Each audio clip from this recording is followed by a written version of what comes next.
In the short term, Bjorn, we're already hearing about some of those disruptions that you talk about, resulting in slot and equipment shortages emerging, possibly well already, but we've got this crunch period at Chinese New Yeah. Year in the second week of February. Is that something that you're seeing yourself? Yeah.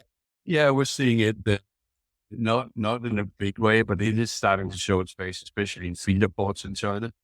And it's no surprise, right? I mean, I think it was last Jensen who said something like there's 380,000 or 400,000 TU per week that normally finds its way back to Asia. So, with a 2 week longer lead time, there's 800,000 TU that are not going to be back in Asia in time for the Chinese New Year rush, right? That's a lot of boxes. Um, I think overall there's plenty of containers in the system, right? I mean, it's not too long ago that Sea Intelligence predicted that as a consequence of the slumping in ocean shipping fortunes, there'd be 20 million TEU of surplus containers in the world. And there probably are. I don't think those numbers have changed. The problem is those surplus containers aren't where they should be, right? And won't get there in time. So for sure there will be a container shortage.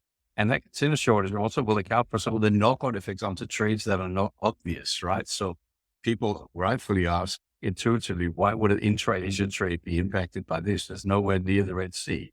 Yeah, well, you know as well as I do that what happens in one service inevitably spills into the next, good or bad. And that container shortage is going to be one of them. Yield management is going to be foremost on the minds of carriers.